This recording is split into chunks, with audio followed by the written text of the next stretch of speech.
my best, even though I'm so stressed out. Everything just feels like a test that I fail, so depressed when I can't seem to get out. But something deep inside won't let me quit. I swear that I'm inspired by all this shit. Tell me that I can't and I won't, that's what guides me the most. Your lies, I'll do what I want. The gas in the back of the set, never leave, she's so bad. She made the brag, the gas in the back of the set, never leave, she's so bad. She made the brag, the gas in the back of the set, never leave, she's so bad. She made the brag, the gas in the back of the set, never leave, she's so bad. She made the brag, I'm inspired by thirst, I'm inspired by worth. I desire your worst, so you can just hide while I work. I ain't tired, you first. I'll write a second, third verse about the lies you go disperse. You never did I know it hurts, but something deep inside won't let me quit. Örgü mü dediniz kanalımdan dünyadaki tüm dostlara selamlar, sevgiler, saygılar. Örgü mü dediniz kanalıma hepiniz hoş geldiniz. Bu videomda kilim deseninden böyle tasarlamış olduğum eski geleneksel kilimlerimizden tasarlayarak tığ işine çevirmiş olduğum ve mozaik tekniği kullanarak yapmış olduğum ip kesmeden bu güzel desen çalışmasının nasıl yapıldığını sizlere anlatmak ve paylaşmak istiyorum. Umarım sever ve beğenirsiniz. Arka kısmı bu şekilde, ön kısmı ise bu şekilde duran bir çalışma, bir model arkadaşlarım. Bu modeli umarım dediğim gibi sever ve beğenirsiniz. Beğeni ve yorumlarınızı videomun alt kısmında yapabilir. Ayrıca paylaşımda bulunarak daha çok kişilere ulaşımını sağlayabilirsiniz. Ayrıca katıl butonundan kanalıma üye olursanız çok mutlu olurum arkadaşlarım. Modelimi yaparken kullanmış olduğum iplerim Alize Cotton Gold'un şöyle ipleri, biri krem biri kahve arkadaşlar. Tığım ise 2,5 milim oldu bu modeli yaparken. Modelimiz dediğim gibi ip kesmeden yapabileceğimiz bir model. Bordür olarak da kullanabileceğiniz gibi bu deseni devam ettirerek aynı şekilde bir çok güzel böyle kocaman bir battaniye, yatak örtüsü yapabilirsiniz. Ayrıca bir hırka yapımında alt kısımlarına bu modeli yaparak kullanabilirsiniz. Şöyle göstereyim arkadaşlarım, bakın arkası bu şekilde, önü bu şekilde. Üzerini ise tamamen düz bir şekilde yapıp bir hırka, bir yelek çalışmasında da rahatlıkla kullanabilirsiniz. Ayrıca çantalar yapabilirsiniz, kırlentler yapabilirsiniz. Benim aklıma gelenler bunlar. Eğer farklı fikirde olan arkadaşlarım varsa yorum kısmına yazabilir ve diğer arkadaşlarıma da faydası dokunacaktır diye düşünüyorum. Evet, modelim 10-10-10 zincirler çekerek hemen şu rengimi alarak başlamak istiyorum. Zincir çekeceğiz arkadaşlarım, onar onar onar. Ne projesi yapacaksak tabii onun boyutuna göre. Şöyle 1 2 3 4 5 6 7 8 9 10. 1 2 3 4 5 6 7 8 9 10. Bir tane daha yapalım, tam anlaşılsın.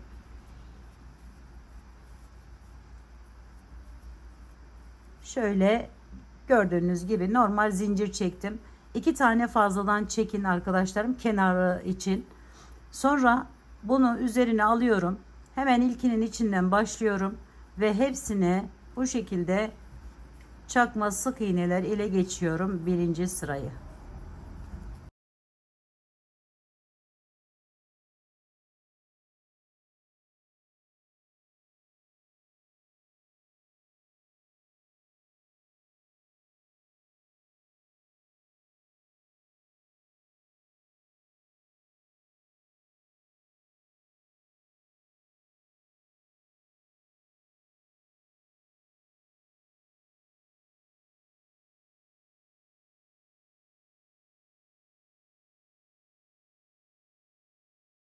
Sonlara doğru gelirken şöyle bu ipi de aradan kaybedebilirsiniz arkadaşlar.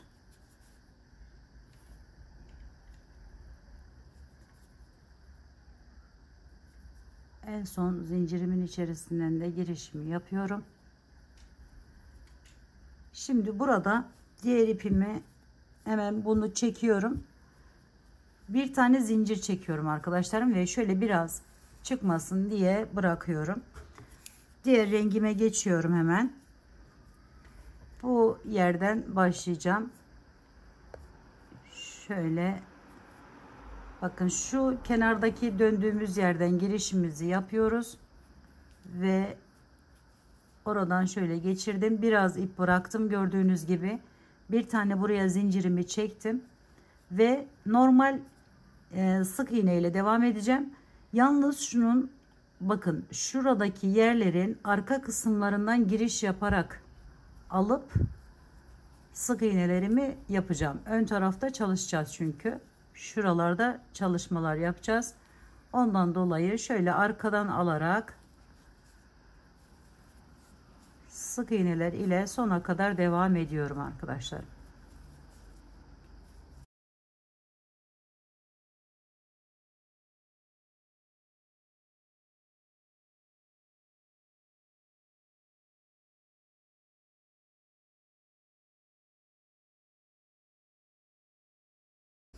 Evet, sık iğne yaparak geldim. Bakın son yerden de girişimi yapıyorum bu şekilde ve altta bıraktığım ipimi alıyorum, şöyle buradan geçiriyorum. Bu ipimiz burada kalacak. Sonra bir zincir çekip üzerine bir alıp hemen yanına bir tane ikili trabzan yapıyorum bu şekilde. Sonra çeviriyorum. Bakın şuradan şöyle göstereyim. İsterseniz şu şekilde alıp sık iğne yapabilirsiniz. İsterseniz bunu V'lerin bize bakan tarafında olacak arkadaşlar. İsterseniz bu şekilde. Hangisi kolayınıza gelirse 2 tane sık iğne yapıyoruz. Sonra üzerine bir aldım ve buradan bakın şunu ve bunu atlıyorum. Buradan giriş yapıyorum. 8 tane buraya ikili trabzan yaparak devam ediyorum. 1 2 3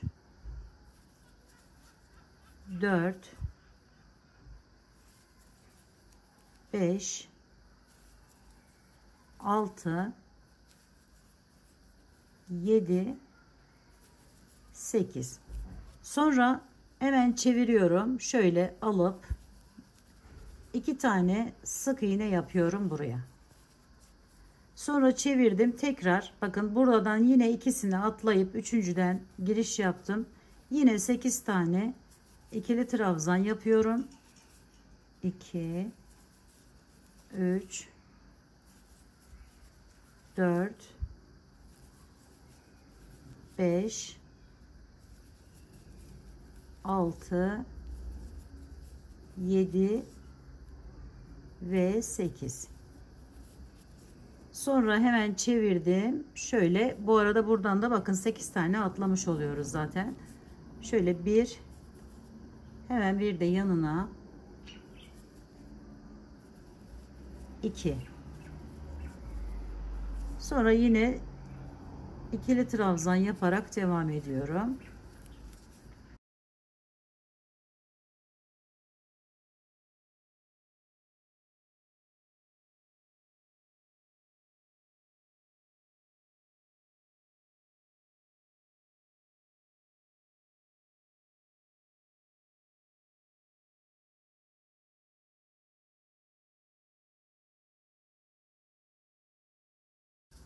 Evet, şimdi bir zincirimi çektim ve bırakıyorum. 8 tane oldu arkadaşlar burası da. Şimdi buradan şöyle bir görüntü elde ettim. Bu rengimi alıyorum. Onu yukarıya doğru çektim. Bir tane buraya zincir çektikten sonra üzerine bir alıp hemen bakın şu iki boşluğa ikili trabzan yapıyorum. 2 tane.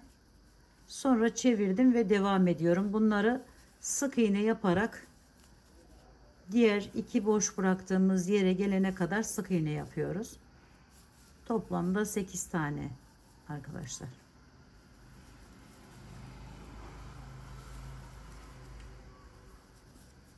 Evet, bakın bunu yaptım. Geliyorum. Hemen şöyle aldım ve 2 tane ikili trabzan yapıyorum buraya. çevirdim. Tekrar 8 tane sık iğne ile devam ediyorum.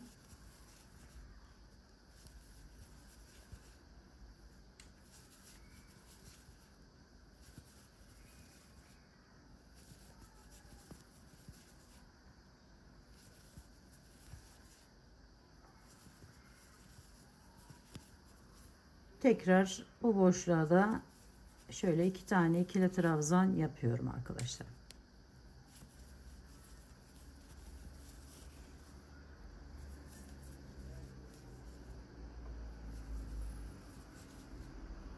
Diğerlerini sık iğne yaparak bitiriyoruz.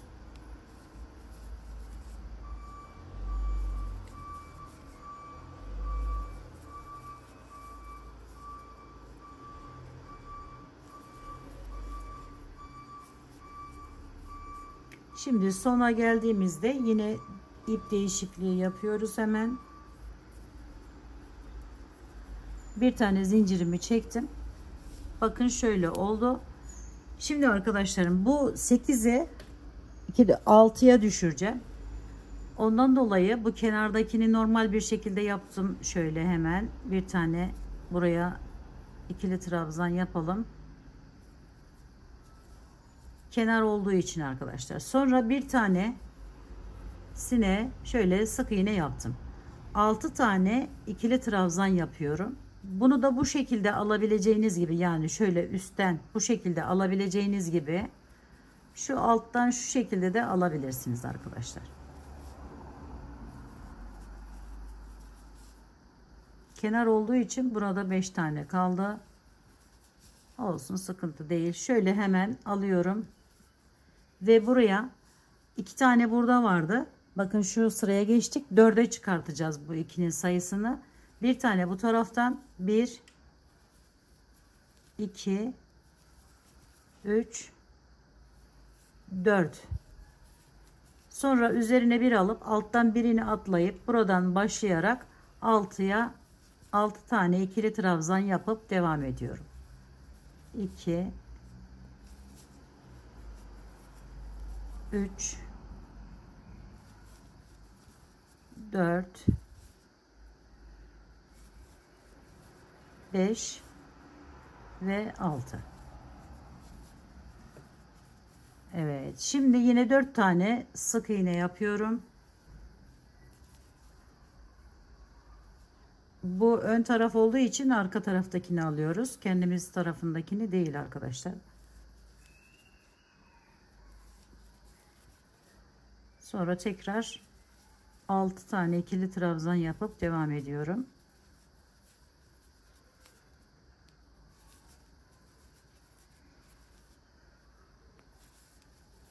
On yapıp sonra 4 tane fazladan zincir ekleyin arkadaşlar. Yani bu kenarda nasılsa diğer kenarda aynı şekilde olsun diye söylüyorum yani şu anda. 2 3 sonuncuyu da buradan giriş yapıyorum. 4. Bir tane zincirimi çektim, bırakıyorum. Görüntüm bu şekle geldi. Şimdi o 4 bıraktığımız yere sadece şöyle alıyorum, biri 2'yi de alıyorum. Buraya bir tane ikili trabzan yapıyorum. Kenardaki şeyi bozmasın diye arkadaşlarım. Başkaca bir özelliği yok. Evet, şu şekilde devam edelim. Şimdi bu 4 olan yere geldim. Dediğim gibi istediğiniz şekilde, ya bu şekilde ya da şöyle yaparak 4 tane buraya ikili trabzan yapıyoruz.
4 tane yaptıktan sonra diğer ipimi hemen böyle geçiyorum.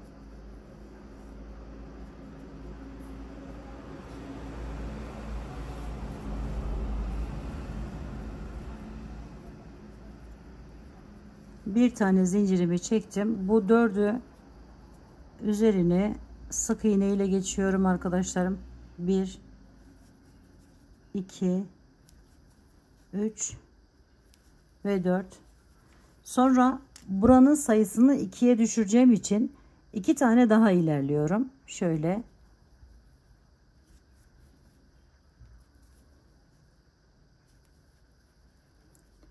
Tam ortaya geldiğimde arkadaşlarım üzerine bir aldım. Şöyle 1 2 2 tane buraya ikili trabzanımı yaptım. Sonra bu arayı yine 2 3 4 5 6, bakın 6 ile buraya geldik. 6 7 8 tane sık iğne ile geliyorum bu şekilde. Sonra üzerine bir alıyorum. Buraya gelmiş oldum. 2 tanesinin üzerine 2 tane ikili trabzan yapıyorum. 1 2, sonra çevirdim, yine 8 tane sık iğne yaparak devam ediyorum. 1 2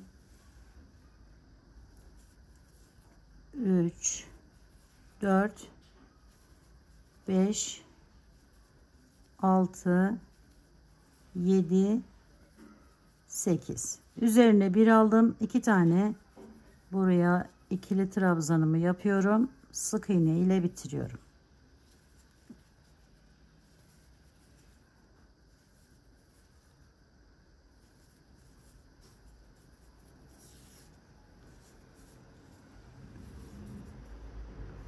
Şimdi şöyle kenardan yine çıkarttım, bağladım.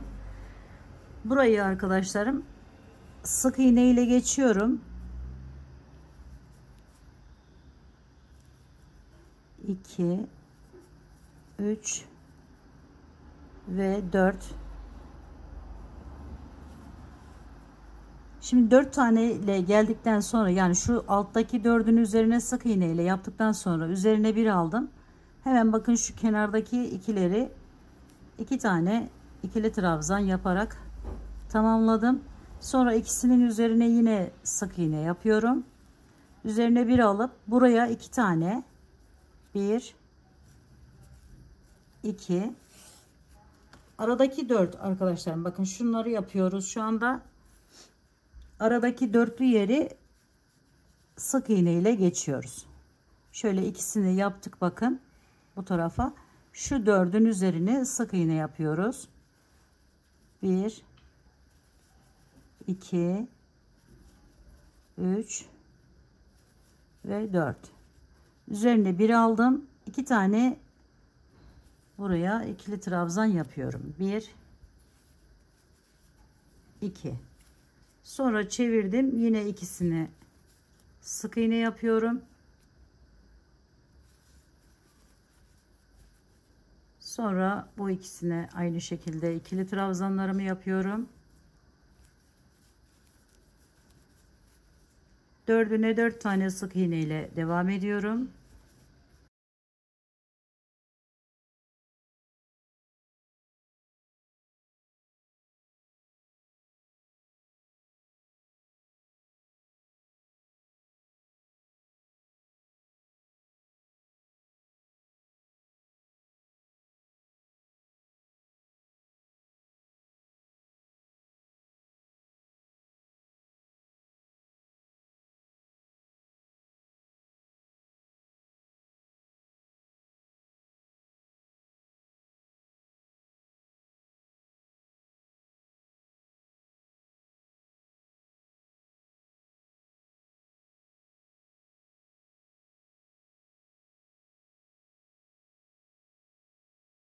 Bakın şöyle oldu. Şimdi bu boş bıraktığımız dörtlü yerlere 4 tane ikili trabzanlar yapıyoruz. Aralara da artık burayı kapatmak için ikili trabzan yapmayacağız arkadaşlar. Şöyle göstereyim. Şu şekilde. Şimdi devam edelim sık iğne yaparak. Bu boşluğa ikili trabzan yapacağım. Şöyle bir tane, kenar olduğu için bu şekilde olacak. Burayı kapatıyoruz arkadaşlarım. O yüzden şöyle oraya gene 2 4 2 3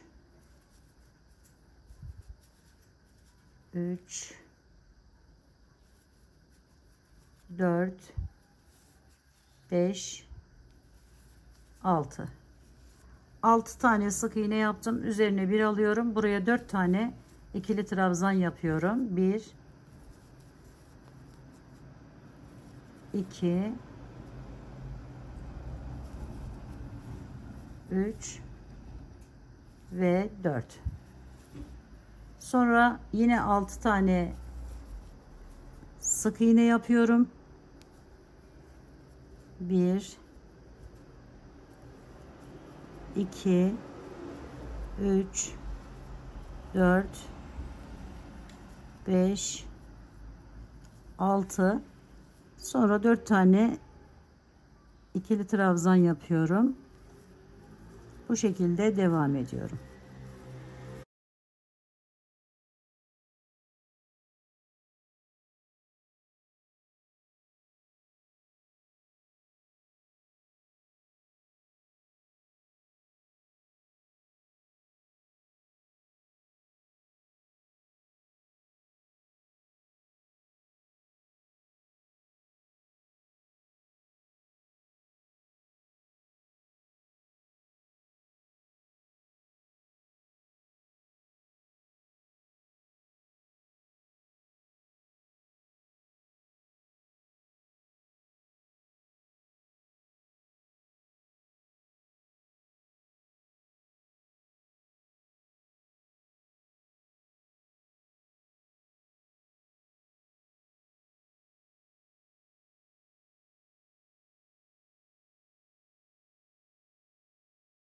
Şimdi arkadaşlarım bu yeri yapacağız. Şöyle sık iğne ile devam ediyorum. Tam ortada bıraktığımız 2 taneye 2 tane ikili trabzan yapıyorum. 1, hemen bir de yanına 2. Sonra 2 tane sık iğne yapıyorum tekrar. Burada herhangi bir şey yapmadan buraya kadar sık iğnelerle devam ediyorum. 2 3 4 5 6 7 8 tane sık iğne ile geldim. Üzerinde bir alıyorum. Ortadaki yere 2 tane ikili trabzan yapıyorum. Tekrar 8 tane sık iğne yaparak devam ediyorum burayı.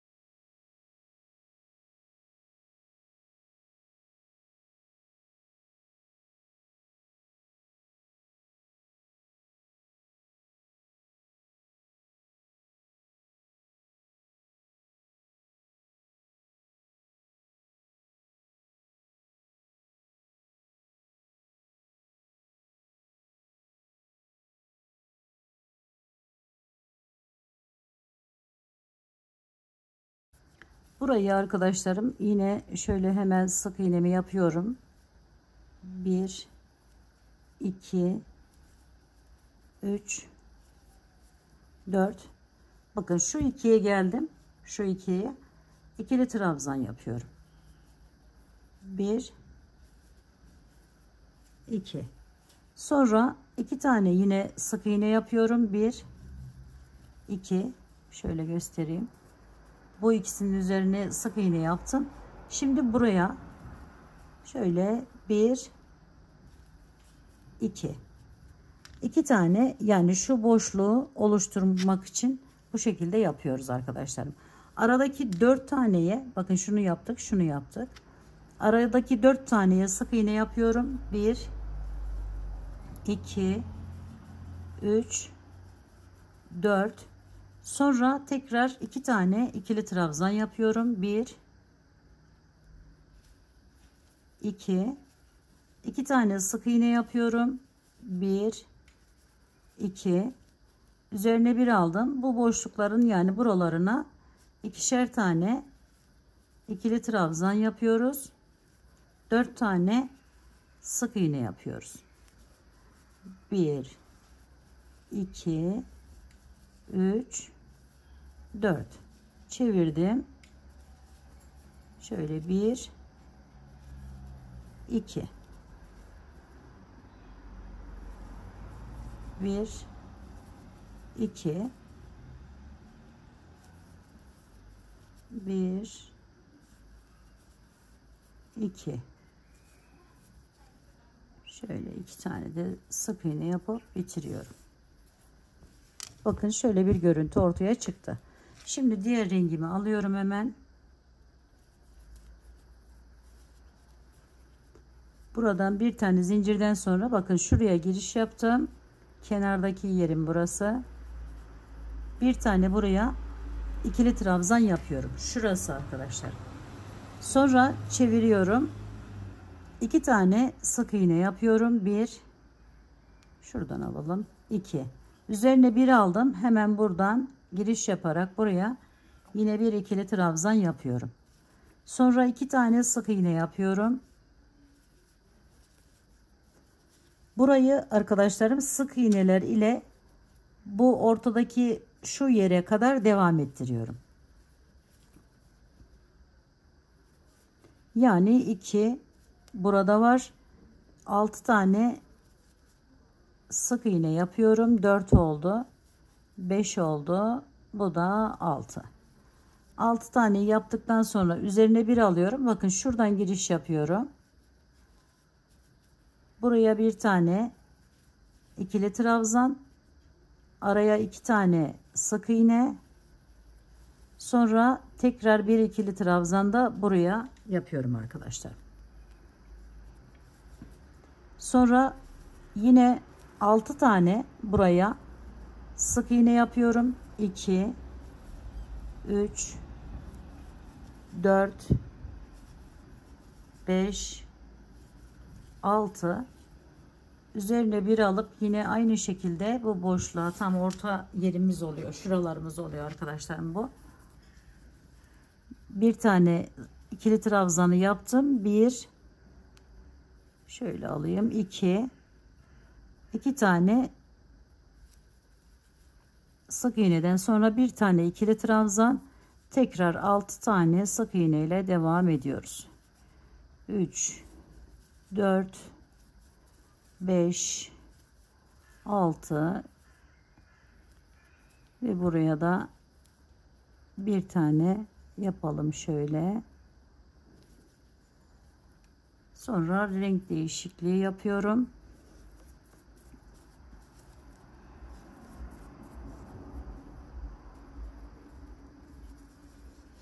Bakın görüntümüz bu şekilde geldi. Şöyle şurayı yapıyoruz arkadaşlarım şu anda. Şimdi çevirdim. Bunun hemen yanına bir tane şöyle ikili trabzanımı yapıyorum. Kenar dediğim gibi çok önemli de değil arkadaşlarım. Sadece düz olarak da yapabilirsiniz. Sonra hemen buraya bir tane yanından devam ediyorum. 2 3 bakın şuradayız. 3 tane yaptıktan sonra bu ortadaki iki boşluğa 2 tane ikili trabzan yapıyorum.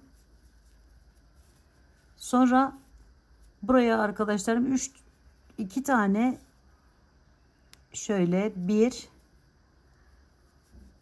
2 bir de bunun üzerine 3 tane sık iğne yapıyorum.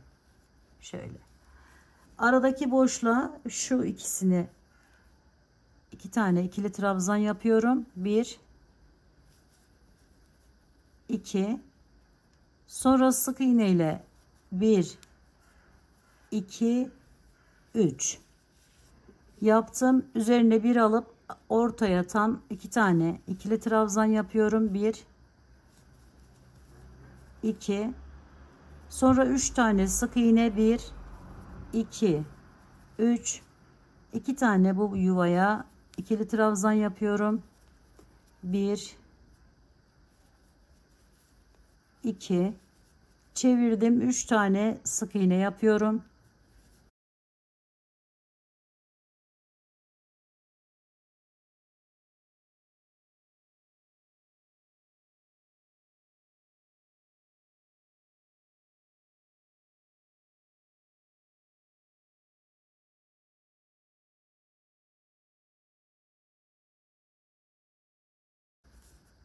Üç sık iğne, 2 tane ikili trabzan yapıyorum.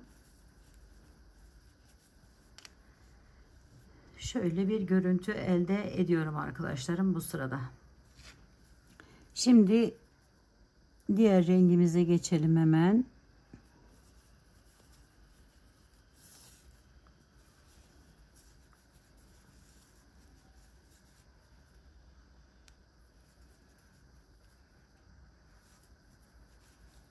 Burayı sık iğne yapıyorum.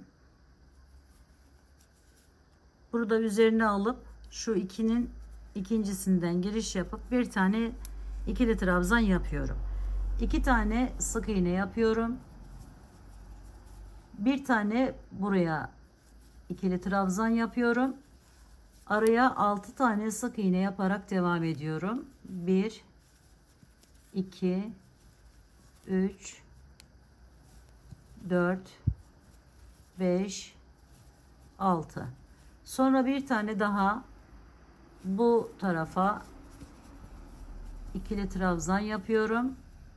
2 tane sık iğne yapıyorum. 1 2, tekrar diğerine geçiyorum ve diğerine de aynı şekilde bir tane ikili trabzan yapıyoruz. 6 tane sık iğne yapıyoruz. 1 2 3 4 5 6, sonra bir tane sık iğne, 1 2 sık iğne, bir tane ikili trabzan, 2 tane sık iğne, bir ikili trabzan daha ve sık iğne ile bitiriyoruz.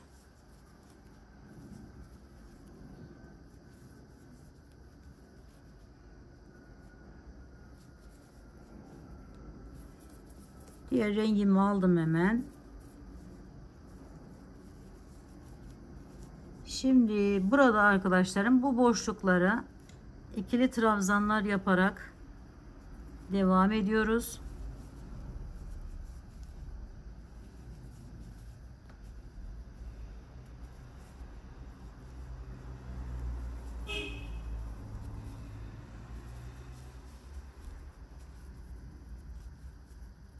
Burayı 2 tane sık iğne yapıyoruz buraya.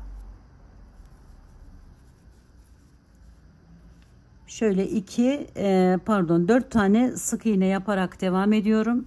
2 3 4, sonra çevirdim. Hemen buraya 6 tane, az önce şuradayız arkadaşlar. Tam orta yeri. Oradayız. 6 tane ikili trabzan yapıyorum boşluğa. 2 3 4 5 ve 6. Sonra buraya 4 tane sık iğne yapıyorum.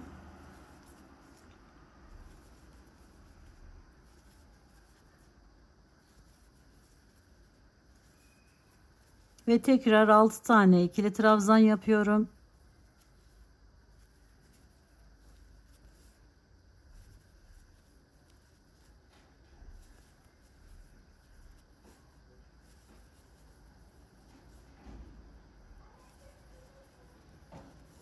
Tekrar çevirdim. 4 tane sık iğne.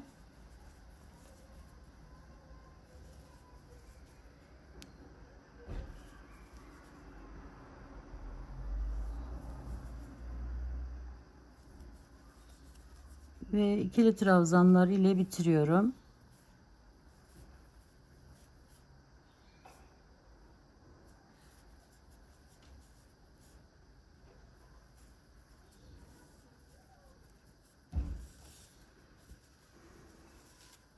Evet, tam orta yerine gelmiş oluyoruz arkadaşlarım. Böylelikle şimdi azaltarak devam edeceğiz. Diğer rengime geçiyorum. Hemen şuradan bir tane şöyle yapalım. Sonra çevirdim. Aradaki iki tanesinin üzerine sık iğne yaptım. Çevir 4 tanesini, pardon. 4 taneye 2, 3 ve 4. Sonra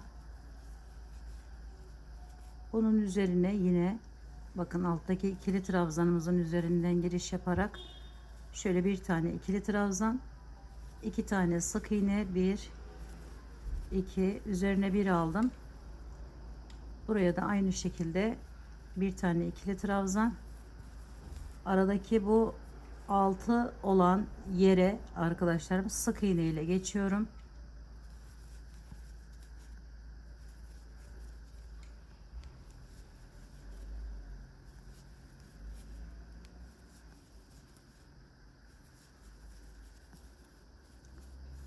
Sonra yine bunun üzerine bir tane ikili trabzan, 2 tane araya sık iğne,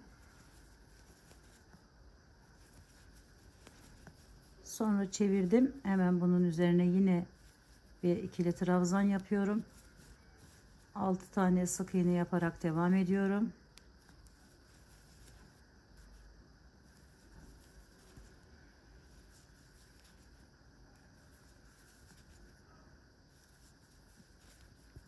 Sonra tekrar bir tane buraya ikili trabzan, 2 tane araya sık iğne,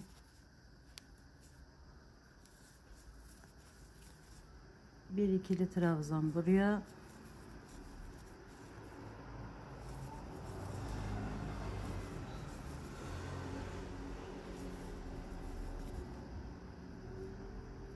dört tane sık iğne yapıyorum. Dördüncü de renk değişikliği.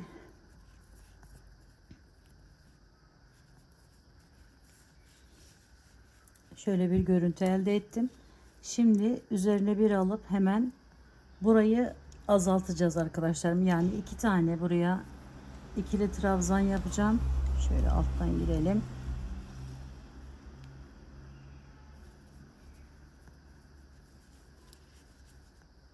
Üç tane yine sık iğne yapıyorum.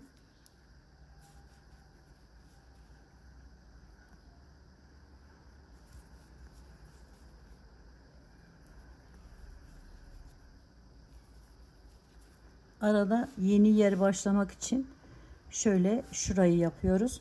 2 tane ikili trabzan yapıyorum bu boşluğa.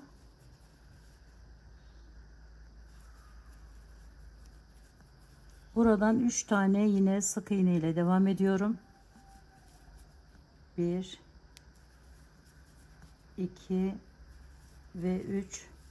Tam ortaya 2 tane ikili trabzan yapıyorum. Tekrar 3 tane sık iğne.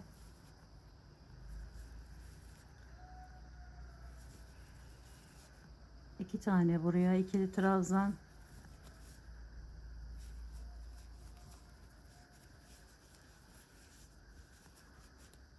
Üç tane sık iğne tekrar.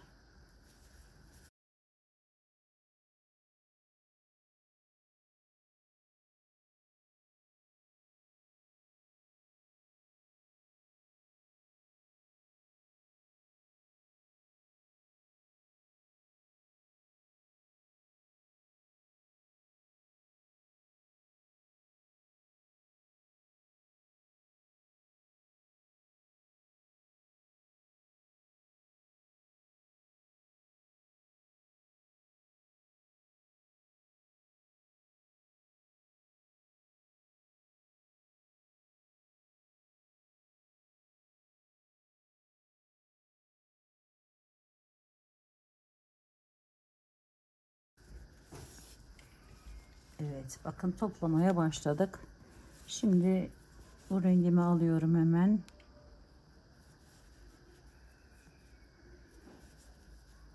İki tane yaptıktan sonra buraya bir tane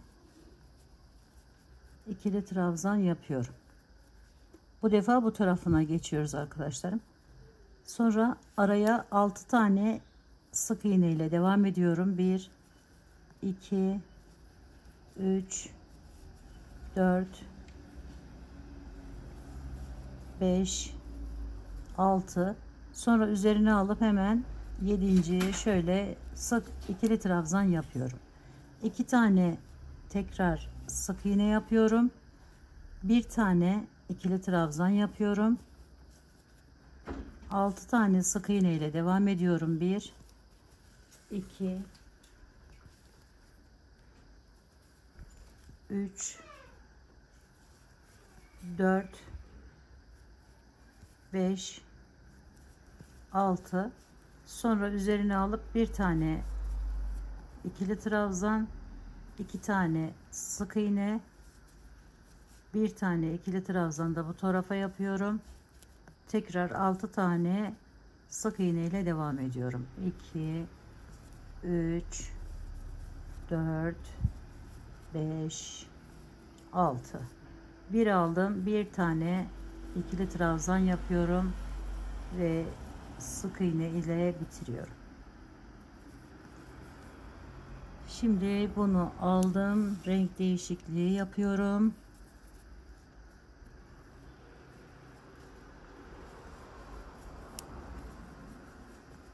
Görüntümüz bu şekle geldi arkadaşlarım. Şuradayız şu anda. Şöyle. Şimdi arkadaşlar burada bu ikisinin üzerine sık iğne ile geçiyorum. Şöyle 3 tanesine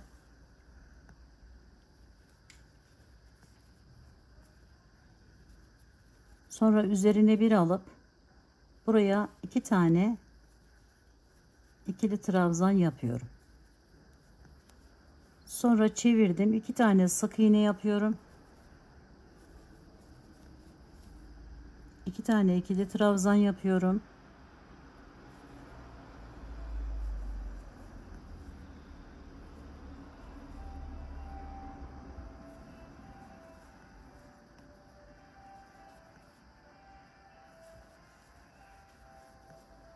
Arada 4 tanesini sık iğne ile geçiyorum. Bakın tam bunun üzerine gelen yere 1 2 3 ve 4, sonra çevirdim, 2 tane ikili trabzan yapıyorum, 2 tane sık iğne yapıyorum,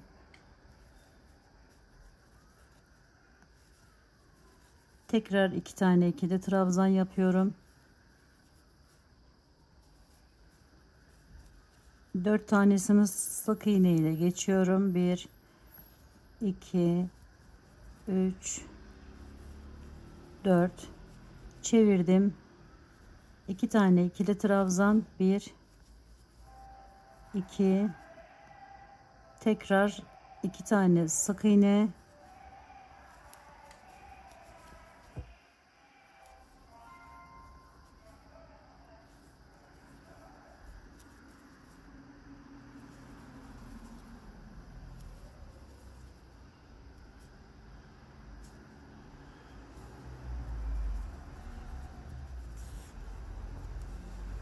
ve bakın şöyle bir görüntü elde ediyorum arkadaşlarım. Şimdi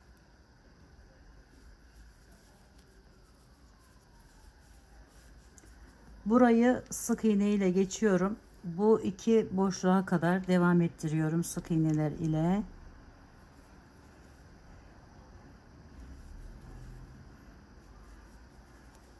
Boşluğa geldim, bakın 2 tane buraya ikili trabzan yapıyorum.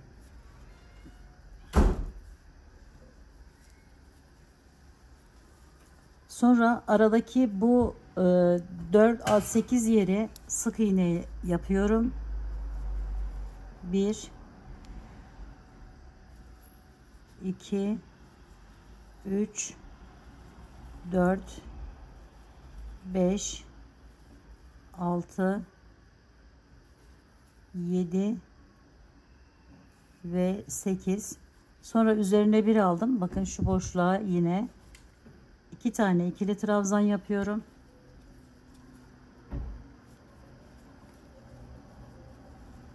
Sonra yine 8 tane sık iğne ile devam ediyorum.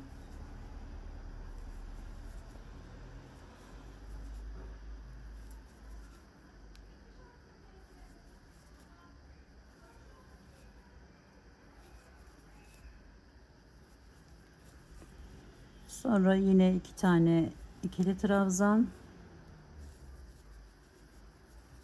Diğerlerini sık iğne yaparak tamamlıyorum.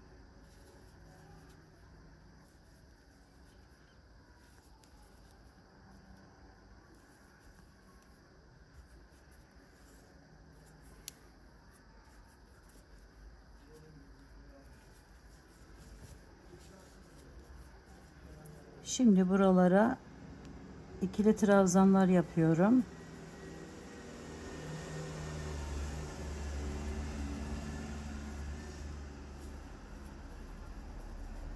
Bu araya ise 6 tane sık iğne yapıyorum. 1, 2, 3, 4, 5, 6. Bakın şu ortadaki dörtlüye 4 tane ikili trabzan yapıyorum. Şurayı yapıyoruz arkadaşlar. Şöyle 1, 2, 3 ve 4. Araya yine 6 tane sık iğne yaparak devam ediyorum. 1, 2, 3, 4, 5, 6. Sonra 4 tane ikili trabzan yapıyorum. 1, 2, 3, 4. Tekrar 6 sık iğne.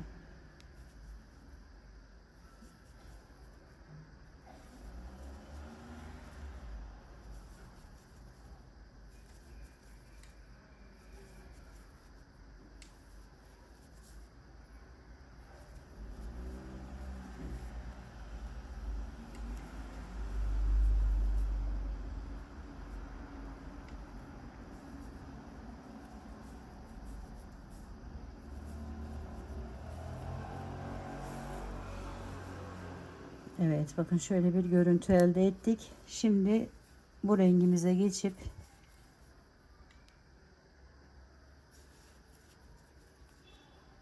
sık iğneler ile devam ediyorum. Bu araya 2 tane arkadaşlarım şuraya ikili trabzan yapıyorum. 2 tane sık iğne. Tekrar 2 tane ikili trabzan. 4 tane sık iğne.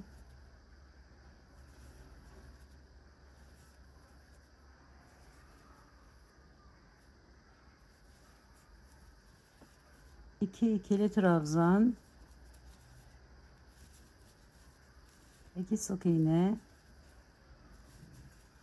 2 ikili trabzan. 4 tane sık iğne.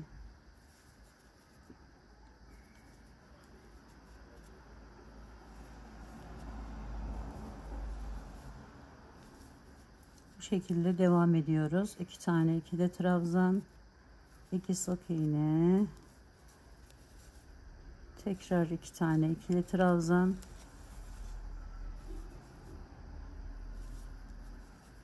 sık iğneler ile bitiriyorum.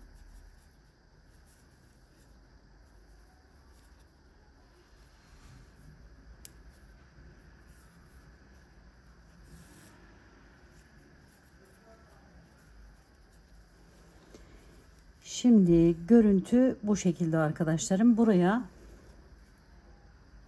şöyle hemen birinciyi yaptım. İkinciyi de yapıyorum. 4 tane sık iğne yapıyorum. 1 2 3 ve 4. Sonra bu ikisinin ortasına 2 tane ikili trabzan yapıyorum. 1 2. Bu arayı 8 tane sık iğne yaparak devam ediyorum. 1 2 3 4 5 6 7 ve 8. Sonra çevirdim, bakın. Aynı şekilde bu boşluğa da 2 tane ikili trabzan yapıyorum. 1 2. Sonra yine 8 tane sık iğne ile devam ediyorum.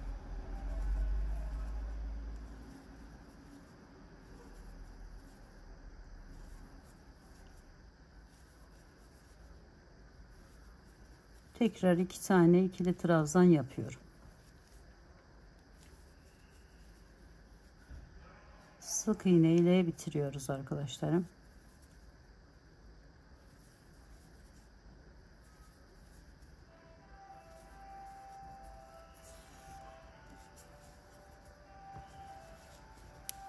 Diğer rengimi aldım hemen.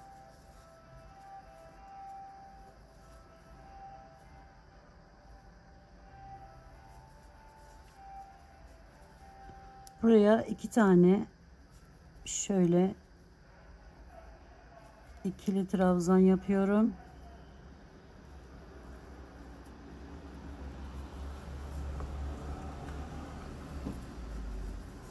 Araya sık iğneler ile devam ediyorum.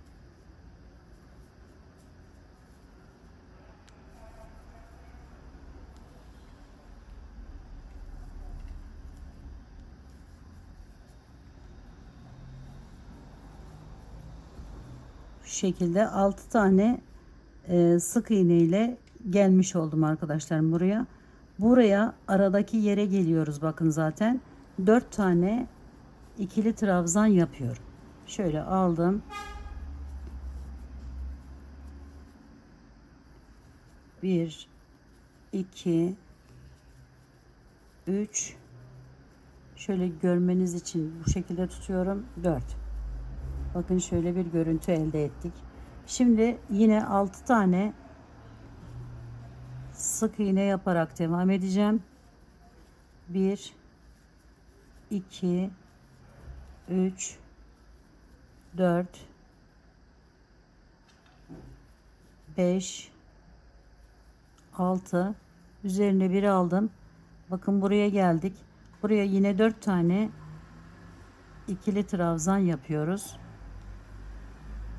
Şöyle alalım. 1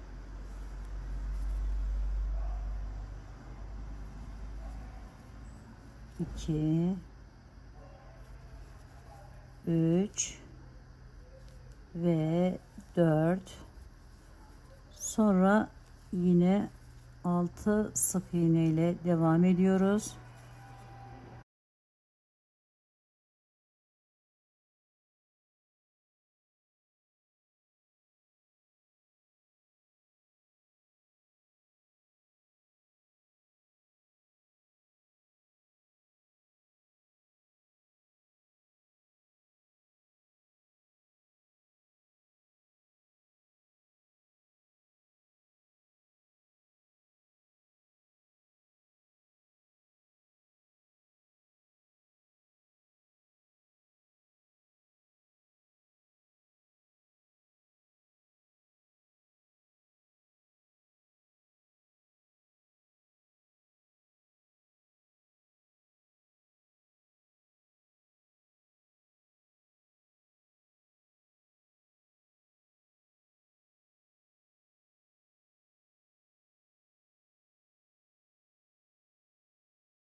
6 tane buraya yine arkadaşlarım aynı aşağıdaki gibi yer yaptık. Şimdi bu dörtlünün üzerine 4 tane sık iğne yapıyoruz.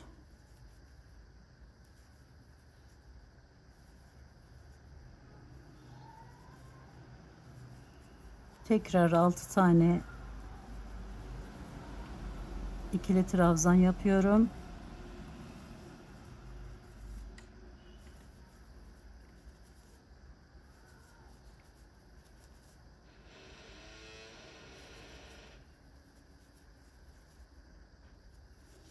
Dört tane sık iğne yapıyorum.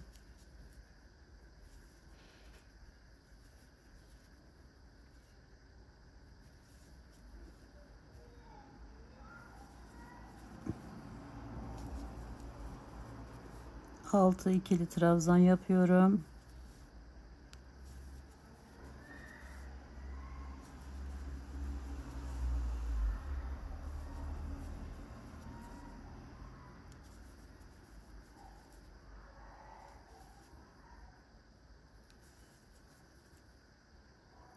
Sık iğne ile bitiriyorum bu sırayı.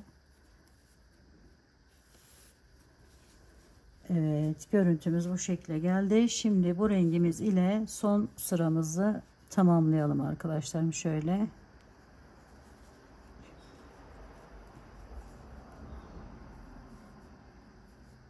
buraya bir tane ikili trabzanla başlayalım. Arada 8 tane sık iğne yaparak devam ediyorum.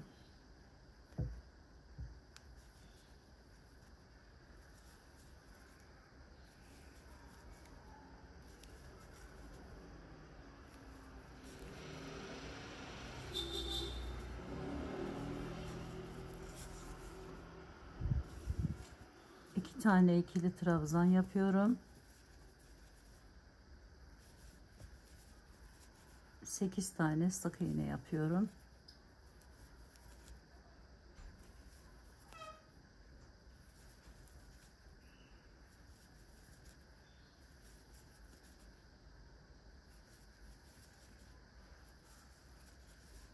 Sonra 2 tane yine ikili trabzan, 8 tane sık iğne,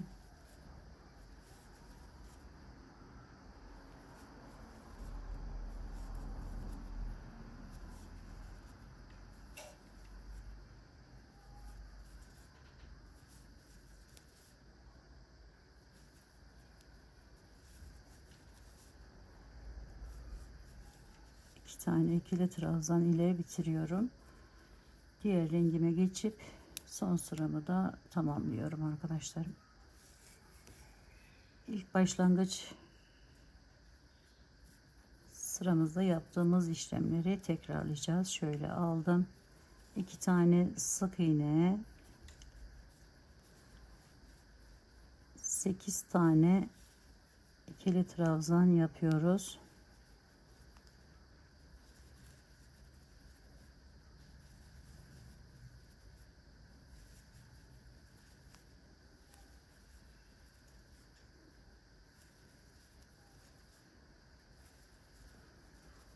İki tane sık iğne yapıyoruz.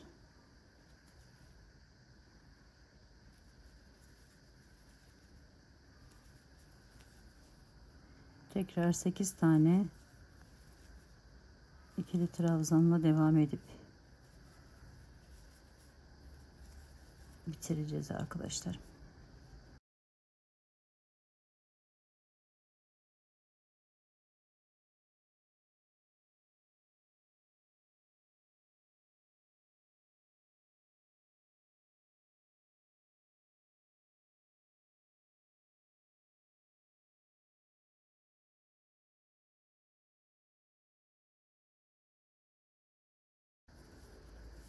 Evet, bakın modelimiz, desenimiz ortaya çıkmış oluyor böylelikle. Çok güzel görünüyor arkadaşlar. Böyle.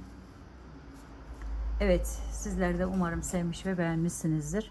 Eğer alize koton bir ip kullanıyorsanız ütü yapın derim arkadaşlarım, buhar ütüsü. buhar ütüsüyle de bu hale geliyor görüntümüz. Bakın hırka yaparken şöyle yaparak aynı deseni devam ettirirseniz bu şekilde şu araları da böyle gözükecektir. Bir cüzdan, bir çanta yapımında da rahatlıkla dediğim gibi bu şekilde kullanabilirsiniz. Evet, umarım sevmiş ve beğenmişsinizdir. Yapacak olan arkadaşlarıma şimdiden kolaylıklar diliyorum. Örgümü dediğiniz kanalıma abone olmayı, beğenmeyi, yorum yapmayı, paylaşımda bulunmayı, ayrıca kanalıma katıl butonuna tıklayarak üye olmayı unutmazsanız çok mutlu olurum arkadaşlarım. Bir dahaki en farklı, en değişik örgü model, teknik ve tasarımlarında görüşmek üzere. Hoşça kalın, sağlıkla kalın, Allah'a emanet olun arkadaşlar.